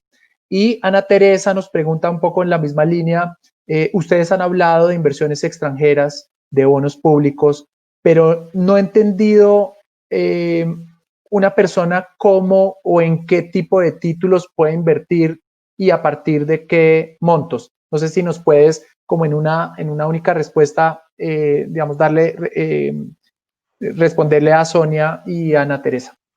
Sí, claro que sí. De hecho, pues la respuesta está en que realmente nosotros en Protección tenemos portafolios de inversión para los diferentes tipos de activos. Entonces, si, por ejemplo, hay un interés en invertir en títulos de deuda pública, tenemos un portafolio que invierte en títulos de deuda pública de corto plazo, de corto y mediano plazo, otro portafolio que invierte en títulos de deuda pública de mediano a largo plazo. Digamos que ahí se ve como por tipos de activos. Ahora, si yo quiero buscar inversión en renta variable, también tenemos portafolios que ofrecen esa exposición por diferentes regiones. Entonces está el portafolio de acciones en Estados Unidos, el portafolio de acciones en mercados emergentes, el portafolio de acciones en América Latina, el portafolio de acciones en Colombia. Digamos que hay una diversidad de opciones. Nuevamente, digamos que lo más importante de esto y la invitación es a perfilarnos adecuadamente para no invertir de repente, bueno, escuchamos que hay oportunidades en acciones de mercados emergentes el próximo año, pero resulta que yo soy un inversionista que no tolera riesgo. Entonces, de acuerdo a nuestro nivel y a nuestra capacidad de tolerar riesgo, pues deberíamos acoger, digamos, unos u otros portafolios. Y, por supuesto, insisto, por la importancia del tema, siempre mantenernos muy diversificados. Perfecto. Lili, ¿qué otros mensajes importantes ya para cerrar podríamos darle a nuestros clientes? Sabemos que estamos pasando pues, por un año históricamente difícil, pero como comentabas, nuestros portafolios de alguna forma sacaron lo mejor de sí y de alguna forma han compensado a través de la diversificación este aumento grande de la volatilidad. Como lo mencionaba Susana, hemos incorporado entre los portafolios inversiones distintas a las tradicionales, fuera de acciones o bonos soberanos, sino que hemos incorporado estas nuevas tendencias que han dado muy buen resultado. No sé si quisieras como dar unos mensajes ya finales con respecto a la economía colombiana y a nuestros portafolios de inversión. Vale, sí, pues como lo comenté en una pregunta anterior cuando estábamos hablando con Catherine, la buena noticia es que empezamos a tener señales en materia de recuperación de la actividad económica en Colombia. Por supuesto hay riesgos y hay riesgos asociados a la evolución del virus, a posibles medidas adicionales nuevamente, digamos, de restricción de movilidad y demás. No obstante, digamos que los últimos indicadores parecen favorables en materia de la recuperación y esa dinámica que puede tener hacia adelante la economía en el país. Acá hay unos puntos particulares que yo destacaría de cara a la recuperación para el próximo año. Va a ser bien importante la recuperación que tengamos en materia de consumo y es que miremos las cifras de 2019. Realmente uno de los grandes jalonadores de crecimiento en la economía colombiana pues fue el consumo, de modo que será bien importante que tengamos esa recuperación de consumo en el país de cara a esa recuperación del próximo año. Dos, el reciente presupuesto de la Nación aprobado para el 2021 también da ciertas luces de esas apuestas que está tirando el gobierno en materia de recuperación. Y acá es bien relevante cómo crecieron los rubros, por ejemplo, de gasto social. Esto está orientado a la atención y a los programas de apoyo a las poblaciones más vulnerables. Y dos, el gasto en infraestructura. Y creo que por ahí podemos tener luces interesantes de uno de los sectores que podría jalonar el crecimiento de cara al próximo año. El rubro del gasto en infraestructura en el presupuesto creció un 37% con respecto al del año pasado. Entonces, eso nos está mostrando cuáles son las apuestas en materia, digamos, de política fiscal para jalonar el crecimiento. Y tres, destacaría también el tema del sector construcción. El sector construcción estuvo o ha tenido unos últimos años, digamos, complejos en materia de crecimiento, pero el hecho también de tener una base más baja, pues permite datos más favorables hacia adelante. Y acá también las políticas del gobierno, los subsidios que han implementado con ocasión pues, de la pandemia, pueden ser motores que reactiven de manera importante ese sector. Y lo hemos visto en los datos más recientes de ventas de vivienda, cómo han funcionado bastante bien. Entonces, creo que de cara al crecimiento podríamos estar viendo como esos ámbitos, esos factores que pueden jalonar el crecimiento de la economía para Colombia. Y en materia de los portafolios, nuevamente, y acá creo que lo más importante es asesorarse bien, entender el producto en el que están invirtiendo, entender el nivel de riesgo que están asumiendo y por eso insisto tanto en que debemos invertir acorde a nuestro perfil de riesgo y, por supuesto, siempre muy bien diversificados. Y acá de pronto se me viene a la mente algunas de las conversaciones que teníamos el año pasado con nuestros clientes cuando les recomendábamos, digamos, dentro de esos portafolios diversificados, tener cierta exposición a dólar. Y siempre el comentario era, pero el dólar está en niveles máximos, 3.200, 3.300, yo no quiero meterle dólar al portafolio, y les decíamos, más allá de esa visión que tengamos sobre el dólar, lo más importante es que el dólar sirve como un elemento diversificador dentro de los portafolios. Y este año lo mostró. Por supuesto, no lo estábamos diciendo porque esperáramos una pandemia este año, ni mucho menos, pero este año mostró, digamos, dejó en evidencia eso. Y cuando les estaba compartiendo la gráfica, vimos cómo el dólar realmente en ese momento más álgido de la crisis ayudó a compensar de manera muy importante las pérdidas que generaron otros activos. Y por eso, digamos que es bien importante mantener esa diversificación en los portafolios y asesorarse muy bien. Gracias, Liliana. Aquí hay otras preguntas, pero veo que el tiempo se agota. Álvaro José nos pregunta con respecto a la inversión de renta fija en un escenario en el que el Banco de la República pues ya tiene las tasas de interés muy bajas, si sigue siendo atractivo o no. Y también Rubén Darío nos pregunta con respecto al monto mínimo de invertir en protección. No sé si de una manera muy breve podrías como darle respuesta a Álvaro José y a Rubén Darío de estas preguntas. Claro, en efecto, pues el próximo año nos vamos a enfrentar a un escenario mucho más baja, pues de tasas mucho más bajas.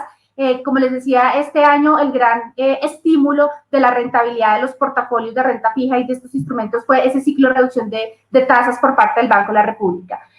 Nuestro escenario base es que tengamos estabilidad de tasas durante el próximo año. Hoy estamos al 1.75 y probablemente nos quedemos sobre estos niveles para lo que resta de este año y posiblemente durante todo el próximo año. En ese escenario, efectivamente, la rentabilidad de la renta fija se va a acotar, porque pues, estamos en un escenario de tasas mucho más bajas. Ahora bien, esto no necesariamente quiere decir que sea un escenario negativo, porque no estamos hablando de subida de tasas que generen posiblemente desvalorización de los títulos, sino de un escenario de estabilidad de tasas, pero por supuesto en un entorno, digamos, de tasas mucho más bajas. Gracias, Liliana. Quisiera darle la palabra muy brevemente a Catherine para que nos cuente como sus mensajes ya de cierre y obviamente agradecerte por tu tiempo y todos tus comentarios. Bueno, gracias por la oportunidad y para mí es un privilegio. Creo que concuerdo bastante con lo que ha dicho Liliana y Susana, sobre todo el mensaje que han dado de que es muy importante tener un plan y quedarse con el plan, ¿sí? En lugar de dejarse llevar por la emoción o el miedo. Y eso, a mí, en mi experiencia, es tal vez el error más fatal de los inversionistas, sobre todo los inversionistas al por menor. Entonces, es importante mantener el plan. Si tienen una alocación de portafolio, trabajando con el equipo experta y buenísimo de protección, entonces ellos les va a dar el plan y es muy importante seguir en etapas, agregando, acumulando a las posiciones a pesar de los movimientos y la volatilidad diaria que existe en los mercados. Y yo lo que pienso es de que saldremos de la pandemia, viene una vacuna, no se sabe si es en unas semanas, unos meses, un año, pero saldremos de esto y si ustedes efectivamente lo que dice Julián, Susana, Liliana, es que es una inversión sobre el largo plazo, entonces dejarlo en las manos de los expertos y confiar en la capacidad del dinero de trabajar para ustedes. Catherine, pues has cerrado con broche de oro una muy buena recomendación del manejo de los portafolios y su visión de largo plazo, que es lo más importante. A ustedes tres les agradecemos mucho por habernos acompañado, a Catherine, a Susana, a Liliana. Hemos recibido muchísimos comentarios en el chat felicitándolas, entonces pues les extiendo esos saludos. Muchísimas gracias por darnos su visión del entorno internacional, del mercado local, y a Susi, muchas gracias por estos comentarios de estas inversiones sostenibles, alternativas tan importantes para nuestros portafolios en este momento. Antes de terminar, quiero hacerles dos invitaciones. La primera, que nos sigan a través del podcast que tenemos en Spotify, al minuto con protección. A través de este podcast les damos información relevante del mercado, noticias de último momento, recomendaciones. Espero que nos sigan. Ha sido un espacio muy interesante con audios entre 1 y 3 minutos. Son unas pildoritas muy relevantes de mercado. Y recuerden, al minuto con protección en Spotify. Y la segunda recomendación, supremamente importante escucharlos, que nos cuenten cómo les pareció este espacio, cuéntenos en qué podemos mejorar, qué podemos cambiar para que la próxima vez pues tengamos información nueva para ustedes. Muchísimas gracias a todos por haberse conectado a este espacio. Recuerden que esta transmisión está quedando grabada para quienes no pudieron estar en toda la charla, pues va a estar grabada en nuestro canal de YouTube. Así que muchísimas gracias a todos por conectarse. Muchas gracias a esas tres mujeres expertas tan inteligentes y con todos sus comentarios tan valiosos. Y hasta una próxima ocasión. Que estén muy bien. Gracias. Gracias.